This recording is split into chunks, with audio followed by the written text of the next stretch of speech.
Hi friends, కొత్త పదాలు నేర్చుకోవడం ఎంత సరదాగా ఉంటుందో మీకు తెలుసా? ఇంగ్లీష్లో కొన్ని మంచి పదాలు ఉన్నాయి. వాటిని మనం రోజువారీ మాటల్లో కూడా వాడొచ్చు.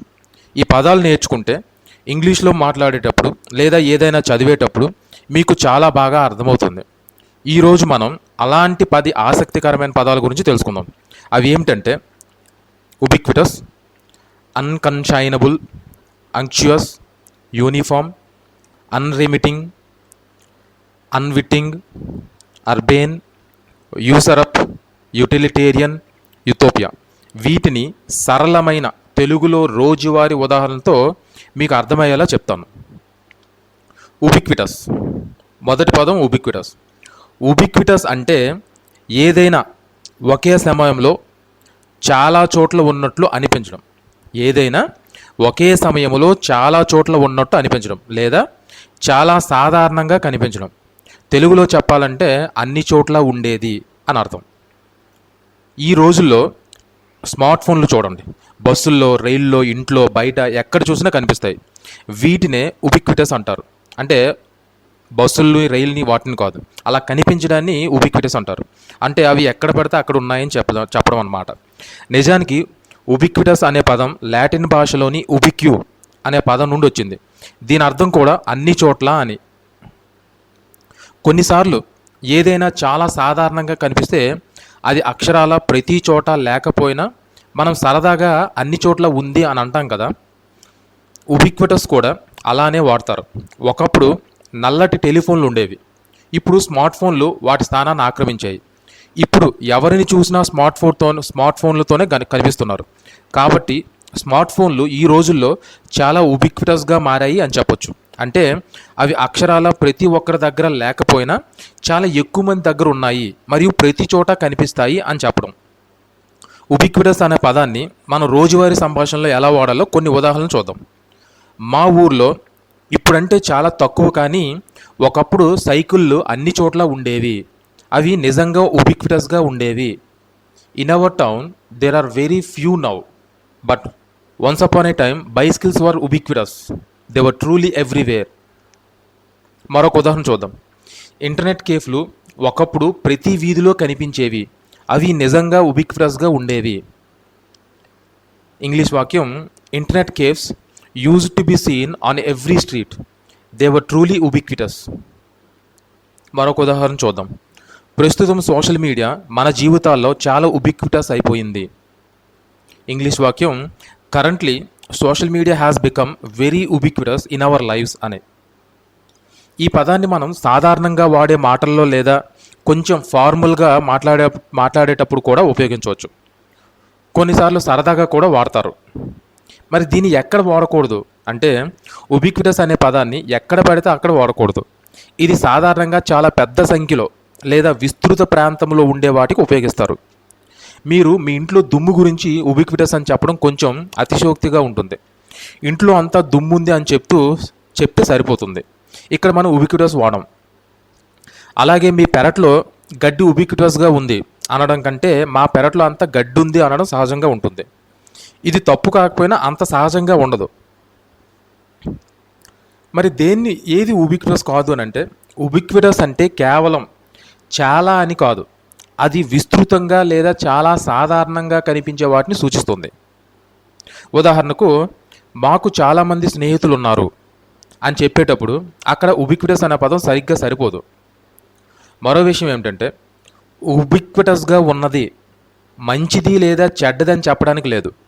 అది కేవలం దాని ఉనికిని తెలియజేస్తుంది.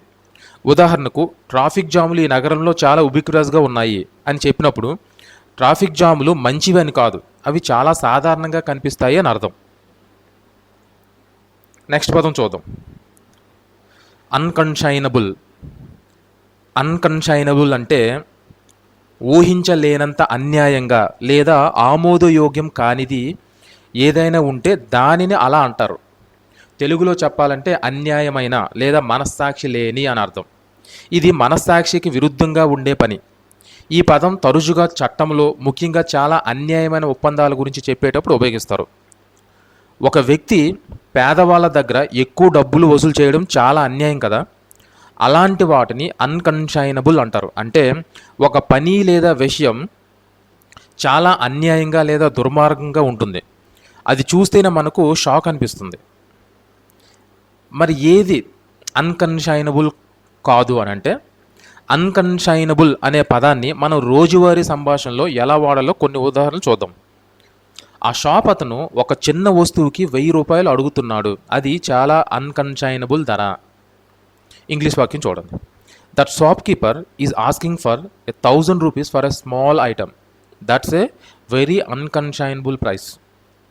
మరొక ఉదాహరణ చూద్దాం. ఒక కంపెనీ ఉద్యోగులకి తక్కువ జీతం ఇచ్చి ఎక్కువ గంటల పని చేయించుకోవడం అన్కన్షైనబుల్ ఎక్స్‌ప్లాయిటేషన్. దీన్ని ఇంగ్లీష్లో ఏ విధంగా రాయొచ్చు అంటే, it's an unconscionable act for a company to pay employees low salaries and make them work long hours. మరొక ఉదాహరణ, సినిమా టికెట్ల ధరలు ఒక్కసారిగా పెంచడం అన్కన్షైనబుల్ ప్రాఫిట్ మేకింగ్ అంటారు అని అనొచ్చు. దీని ఇంగ్లీష్ వాక్యం ఏంటంటే, suddenly increasing movie ticket prices in unconscionable profit making. ఈ ఉదాహరణలో చూసినట్లయితే అన్కన్షైనబుల్ అంటే అనే పదం చాలా ఎక్కువ లేదా అన్యాయమైన వాటిని వర్ణించడానికి ఉపయోగిస్తారు. దీన్ని ఎక్కడ వాడకూడదు అంటే, అన్కన్షైనబుల్ అనే పదాన్ని చిన్న చిన్న విషయాలకు లేదా సాధారణ తప్పులకు ఉపయోగించకూడదు. మీరు మీ స్నేహితుడితో ఒక చిన్న విషయంలో గొడవ పడితే దానిని అన్కన్షైనబుల్ అనడం సరైంది కాదు. అలాగే మీరు పొరపాటున ఎవరికైనా కాలు తగిలిస్తే దానిని అన్కన్షైనబుల్ అనరు. అది కేవలం ఒక పొరపాటు. ఏది అన్కన్షైనబుల్ కాదు అంటే, అన్కన్షైనబుల్ అనేది కేవలం అన్యాయమైన లేదా తప్పు అనే దానికంటే చాలా బలమైన పదం. ఇది తీవ్రమైన స్థాయిని సూచిస్తుంది. ఉదాహరణకు, అబద్ధం చెప్పడం తప్పు, కానీ అది ఎల్లప్పుడూ అన్కన్షైనబుల్ కాకపోవచ్చు. కానీ ఒక వ్యక్తి చాలా మందిని మోసం చేసి వారి డబ్బులు తీసుకుంటే అది అన్కన్షైనబుల్ అవుతుంది. మరో విషయం ఏమిటంటే, అన్కన్షైనబుల్ అనే పదం అన్కాన్షియస్ అనే పదంతో గందరగోళానికి గురి చేయొచ్చు. అన్కన్షైనబుల్ అంటే మనస్సాక్షి లేని అని అర్థం. అన్కాన్షియస్ అంటే స్పృహ లేని అని అర్థం. ఈ రెండు వేరు పదాలు, గుర్తుపెట్టుకోండి. నెక్స్ట్ పదం అంక్చుయస్. అంక్చుయస్ అంటే ఎవరైనా మిమ్మల్ని అతిగా పొగుడుతూ మిమ్మల్ని మెప్పించడానికి ప్రయత్నిస్తుంటే అది నిజమైన అభిమానంలా కాకుండా స్వార్థపూరితంగా అనిపిస్తే వారి ప్రవర్తనను అలా అంటారు, అంక్చుయస్ అంటారు. తెలుగులో చెప్పాలంటే వెన్నపూస లాంటి మాటలు లేదా నమ్మలేని అని అర్థం. ఇలాంటి వ్యక్తులు తమ పని అవ్వడానికి అందరినీ పొగుడుతూ ఉంటారు, కానీ అది నిజమైనదిగా అనిపించదు.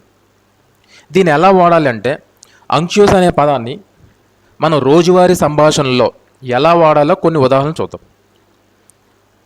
ఆ కొత్త ఉద్యోగి తన పై అధికారిని ప్రతి చిన్న విషయానికి పొగుడుతూ ఉంటాడు. అతని ప్రవర్తన చాలా అంక్చుయస్గా ఉంటుంది.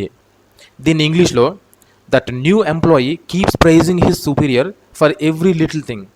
His behaviour is very unctuous. మరొక ఉదాహరణ చూద్దాం.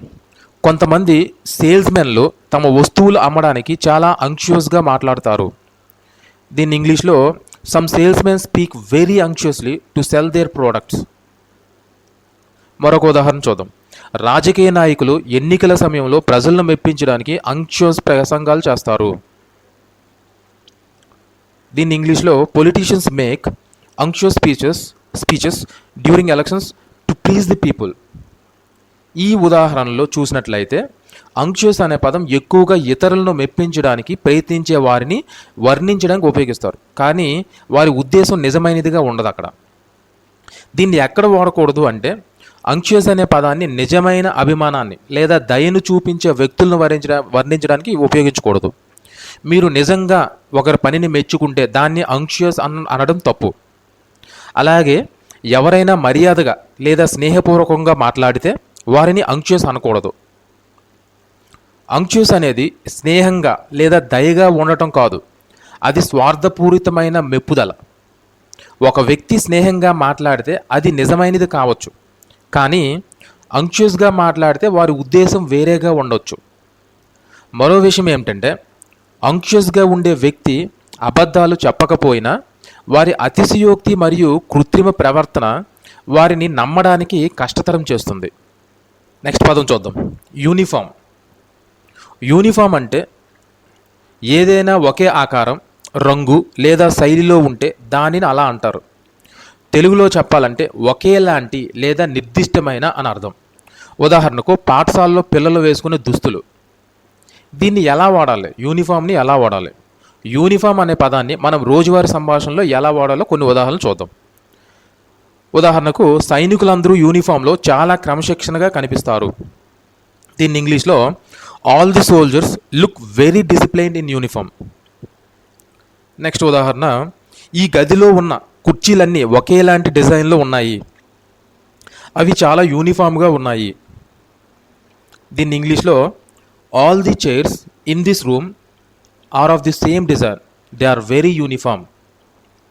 మరొక ఉదాహరణ చూద్దాం, ఆ కంపెనీలో పనిచేసే అందరికీ ఒకే రకమైన నియమాలు ఉంటాయి, అన్నీ యూనిఫామ్గా ఉంటాయి. దీన్ని ఇంగ్లీష్లో every working in that company has the same rules, everything is uniform. ఈ ఉదాహరణలో చూసినట్లయితే యూనిఫామ్ అనే పదం ఒకేలా ఉండే వాటిని వర్ణించడానికి ఉపయోగిస్తారు. యూనిఫామ్ అనే పదాన్ని కొంచెం తేడాలు ఉన్న వాటిని వర్ణించడానికి ఉపయోగించకూడదు. మీరు మీ ఇంట్లో ఉన్న వేరువేరు రంగుల పుస్తకాలను యూనిఫామ్ అని అనలేరు, అవి రంగుల్లో వేరువేరుగా ఉన్నాయి కాబట్టి. యూనిఫామ్ అంటే భిన్నంగా ఉండకపోవడం, యునీక్ అంటే ప్రత్యేకంగా ఉండటం. ఈ రెండు పదాలు పూర్తిగా వ్యతిరేకం. మరో విషయం ఏమిటంటే యూనిఫామ్గా ఉండడం అంటే తప్పనిసరిగా బోరింగ్గా ఉండాలని కాదు. అందరూ ఒకే రంగు దుస్తులు వేసుకున్నా అది అందంగా ఉండొచ్చు. ఇప్పుడు తర్వాత పదానికి వెళ్దాం, అన్రెమిటింగ్.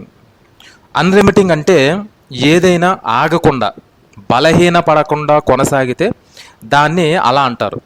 తెలుగులో చెప్పాలంటే నిరంతరమైన లేదా ఆగని అని అర్థం. ఉదాహరణకు ఎడతెగని వర్షం అని ఉపయోగించవచ్చు. అన్రెమిటింగ్ అనే పదాన్ని మనం రోజువారీ సంభాషణలో ఎలా వాడాలో కొన్ని ఉదాహరణలు చూద్దాం. పరీక్షల ముందు విద్యార్థులు అన్రెమిటింగ్గా చదువుతారు. దీన్ని ఇంగ్లీష్లో బిఫోర్ ఎగ్జామ్స్ స్టూడెంట్స్ స్టడీ అన్రెమిటింగ్లీ. మరో ఉదాహరణ చూద్దాం, ఆమె తన లక్ష్యాన్ని చేరుకోవడానికి అన్రెమిటింగ్ ప్రయత్నాలు చేసింది. దీన్ని ఇంగ్లీష్లో she made unremitting efforts to achieve her goal. మరొక ఉదాహరణ చూద్దాం, వేసవిలో సూర్యుడు అన్రెమిటింగ్ వేడి చాలా ఇబ్బందికరంగా ఉంటుంది. దీన్ని ఇంగ్లీష్లో the unremitting heat of the sun in summer is very troublesome. ఈ ఉదాహరణలో చూసినట్లయితే అన్రెమిటింగ్ అనే పదం ఆగకుండా కొనసాగే వాటిని వర్ణించడానికి ఉపయోగిస్తారు. మరి అన్రెమిటింగ్ని ఎక్కడ వాడకూడదు అంటే అన్రెమిటింగ్ అనే పదాన్ని కొద్దిసేపు ఆగి జరిగే వాటిని వర్ణించడానికి ఉపయోగించకూడదు. మీరు అప్పుడప్పుడు ఆగి మాట్లాడే ఒక పని గురించి అన్రెమిటింగ్ అని చెప్పడం కష్టం. అన్రెమిటింగ్ అనేది కాన్స్టెంట్ అనే పదానికి దగ్గరగా ఉంటుంది, కానీ కాన్స్టెంట్ అంటే ఒకే స్థాయిలో నిరంతరం ఉండటం. అన్రెమిటింగ్ అంటే కేవలం ఆగకుండా ఉండటం. ఉదాహరణకు మెల్లగా వర్షం పడుతూనే ఉండొచ్చు, అది అన్రెమిటింగ్, కానీ కాన్స్టెంట్ కాకపోవచ్చు. మరో విషయం ఏమిటంటే అన్రెమిటింగ్ అంటే తరచుగా జరిగేది అని కాదు. తరచుగా జరిగే వాటికి ఫ్రీక్వెంట్ అనే పదం ఉపయోగిస్తారు. తర్వాత పదం అన్విట్టింగ్. అన్విట్టింగ్ అంటే మీకు తెలియకుండా లేదా మీరు అనుకోకుండా ఏదైనా చేస్తే దాన్ని అలా అంటారు. తెలుగులో చెప్పాలంటే తెలియకుండా లేదా అనుకోకుండా అని అర్థం. ఉదాహరణకు మీరు పొరపాటున ఒక రహస్యం చెప్పేయచ్చు, దాన్ని అన్విట్టింగ్ అనొచ్చు. దీన్ని ఎలా వాడాలంటే అన్విట్టింగ్ అనే పదాన్ని మనం రోజువారీ సంభాషణలో ఎలా వాడాలో కొన్ని ఉదాహరణలు చూద్దాం. నేను అన్విట్టింగ్గా అతని కాఫీని తాగేశాను, అది నాది అనుకున్నాను.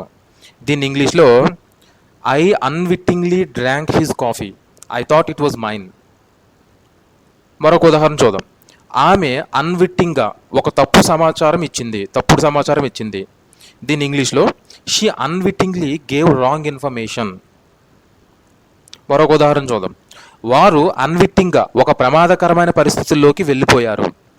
దీని ఇంగ్లీష్లో they unwittingly walked into a dangerous situation.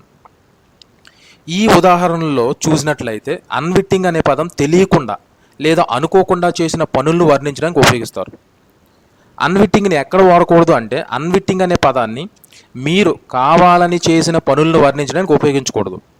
మీరు కావాలని ఎవరినైనా బాధ పెడితే దాన్ని అన్విట్టింగ్ అనలేరు. అన్విట్టింగ్ అనేది అన్విల్లింగ్ అనే పదానికి భిన్నమైనది. అన్విట్టింగ్ అంటే తెలియకుండా, అన్విల్లింగ్ అంటే ఇష్టం లేకుండా. మరో విషయం ఏమిటంటే అన్విట్టింగ్గా చేసిన పనికి బాధ్యత ఉండకపోవచ్చు అని కాదు. మీరు తెలియకుండా ఒక తప్పు చేస్తే దాని పరిణామాలకు మీరు బాధ్యత వహించాల్సి రావచ్చు. ఇప్పుడు తర్వాత పదానికి వెళ్దాం. అర్బేన్. అర్బేన్ అంటే ఒక వ్యక్తి చాలా మర్యాదగా, తెలివిగా మరియు ప్రపంచాన్ని బాగా తెలిసినట్టుగా ఉంటే వారిని అలా అంటారు. తెలుగులో చెప్పాలంటే నాగరికమైన లేదా తెలివైన అని అర్థం. వారి ప్రవర్తనలో ఒక ప్రత్యేకమైన చక్కదనం కనిపిస్తుంది. ఈ పదం ఎక్కువగా నగరాల్లో పెరిగిన లేదా నివసించే వ్యక్తులను వర్ణించడానికి ఉపయోగిస్తారు. ఎందుకంటే వారు వివిధ రకాల వ్యక్తులను మరియు పరిస్థితులను ఎదుర్కొంటారు. అర్బన్ అనే పదాన్ని ఎలా వాడాలంటే అర్బన్ అనే పదాన్ని మన రోజువారీ సంభాషణలు ఎలా వాడాలో కొన్ని ఉదాహరణలు చూద్దాం. ఆయన చాలా అర్బేన్గా మాట్లాడారు, అందరూ ఆశ్చర్యపోయారు. దీన్ని ఇంగ్లీష్లో he spoke very urbanely, everyone was surprised. మరొక ఉదాహరణ చూద్దాం. ఆమె అర్బేన్ శైలి మరియు హాస్యం అందరినీ ఆకట్టుకున్నాయి. దీని ఇంగ్లీష్లో her urbane style and humour impressed everyone. మరొక ఉదాహరణ చూద్దాం. వారు ఒక అర్బేన్ వాతావరణంలో పెరగడం వల్ల వారికి మంచి అలవాట్లు వచ్చాయి. దీని ఇంగ్లీష్లో because they grow up in an urbane environment they developed good habits. ఈ ఉదాహరణలో చూసినట్లయితే అర్బేన్ అనే పదం మర్యాదగా మరియు తెలివిగా ప్రవర్తించే వ్యక్తులను వర్ణించడానికి ఉపయోగిస్తారు. దీన్ని ఎక్కడ వాడకూడదు అంటే అర్బేన్ అనే పదాన్ని కేవలం మర్యాదగా ఉండే ప్రతి ఒక్కరిని వర్ణించడానికి ఉపయోగించకూడదు. కేవలం మర్యాదగా ఉండే ప్రతి ఒక్కరిని అర్బేన్ అనలేం. అర్బేన్ అనేది కొంచెం ఎక్కువ అనుభవం మరియు ప్రపంచ జ్ఞానాన్ని సూచిస్తుంది. ఒక పల్లెటూరులో ఉండే వ్యక్తి చాలా మర్యాదగా ఉండొచ్చు, కానీ వారిని అర్బేన్ అనడం అంత సరిగ్గా ఉండదు. అర్బేన్ అనేది అర్బన్ అనే పదానికి భిన్నమైనది. అర్బన్ అంటే నగరానికి సంబంధించినది. అర్బేన్ అంటే నాగరికమైన ప్రవర్తన కలిగిన వ్యక్తి అని అర్థం. ఒక నగరం అర్బన్గా ఉండొచ్చు, కానీ అక్కడ నివసించే ప్రతి ఒక్కరూ అర్బేన్గా ఉండకపోవచ్చు. మరో విషయం ఏమిటంటే అర్బేన్గా ఉండే వ్యక్తి తెలివైన వారు కావచ్చు, కానీ కేవలం తెలివైన వారిని మాత్రం అర్బేన్ అనరు. వారి ప్రవర్తనలో మర్యాద మరియు చక్కదనం కూడా ఉండాలి. ఇప్పుడు తర్వాత పదం చూద్దాం. యూసర్ప్. యూసర్ప్ అంటే ఎవరిదైనా అధికారాన్ని, స్థానాన్ని లేదా హక్కును చట్టవిరుద్ధంగా లేదా బలవంతంగా తీసుకోవడాన్ని యూసర్ప్ అలా అంటారు. తెలుగులో చెప్పాలంటే అక్రమంగా లాక్కోవడం లేదా స్వాధీనం చేసుకోవడం యూసర్ప్ అంటే. ఇది సాధారణంగా ఒక రకమైన తిరుగుబాటు లేదా అన్యాయమైన చర్య.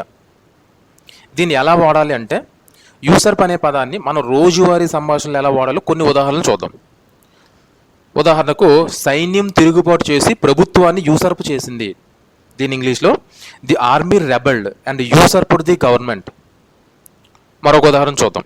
కొన్నిసార్లు ఒక చిన్న కంపెనీ ఒక పెద్ద కంపెనీ మార్కెట్ వాటాను యూసర్ప్ చేయగలదు. ఇక్కడ యూసర్ప్ అనే పదం పోటీని సూచిస్తుంది, కానీ అక్రమంగా తీసుకోవడాన్ని కాదు. దీని ఇంగ్లీష్లో sometimes a small company can usurp the market share of a large company.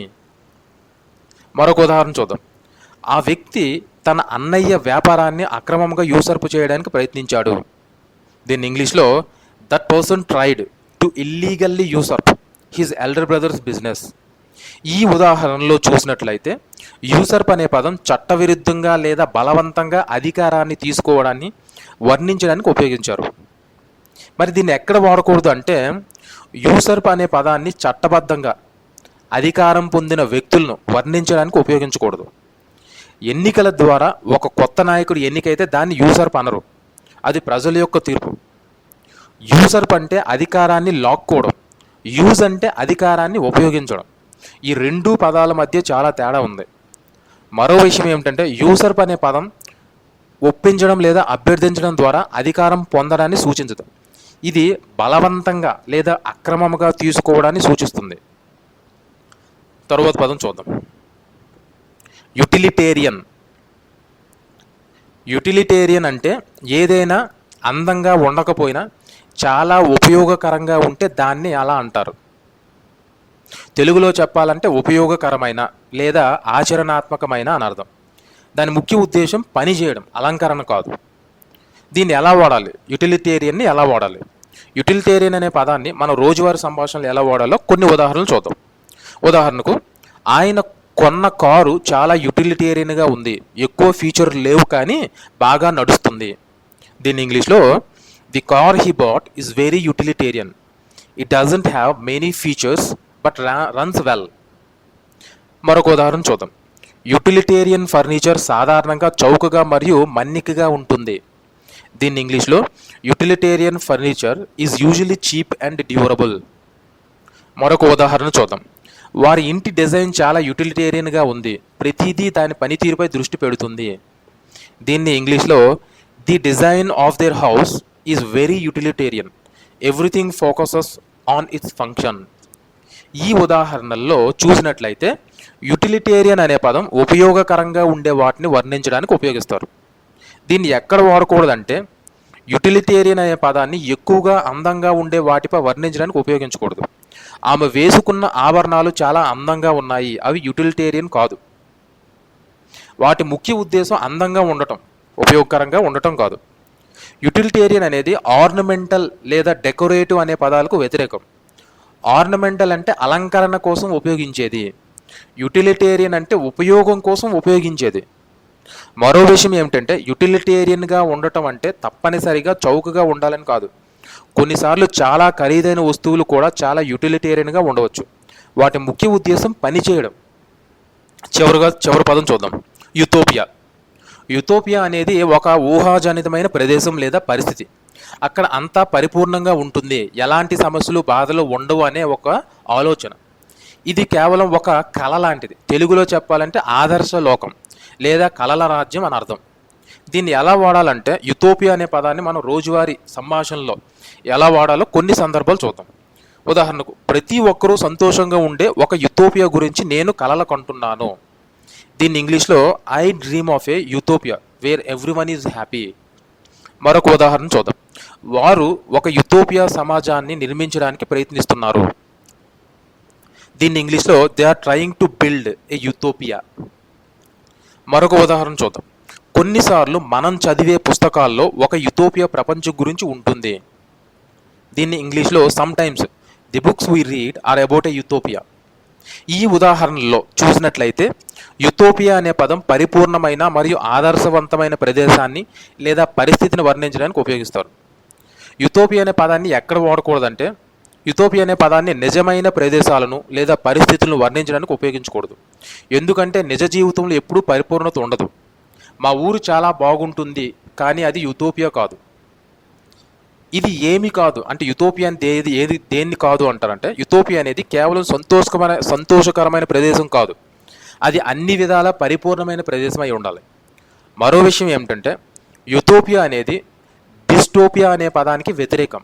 Dystopia అంటే అంత చెడుగా ఉండే ఊహాజనితమైన ప్రదేశం.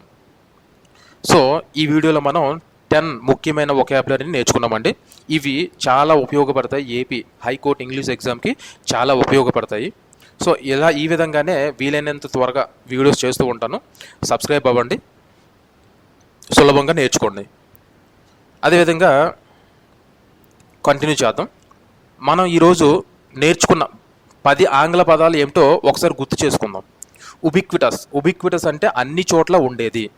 అన్కన్షైనబుల్ అంటే అన్యాయమైన, మనస్సాక్షి లేని. అంక్చుయస్ అంటే వెన్నపూస లాంటి, నమ్మలేని. యూనిఫామ్ అంటే ఒకేలాంటి, నిర్దిష్టమైన. అన్రిమిటింగ్ అంటే నిరంతరమైన, ఆగని. అన్విట్టింగ్ అంటే తెలియకుండా, అనుకోకుండా. అర్బేన్ అంటే నాగరికమైన, తెలివైన. యూసర్ప్ అంటే అక్రమంగా లాక్కోవడం, స్వాధీనం చేసుకోవడం. యుటిలిటేరియన్ అంటే ఉపయోగకరమైన, ఆచరణాత్మకమైన. యుటోపియా అంటే ఆదర్శ లోకం, కలల రాజ్యం. మళ్ళీ కలుద్దాం.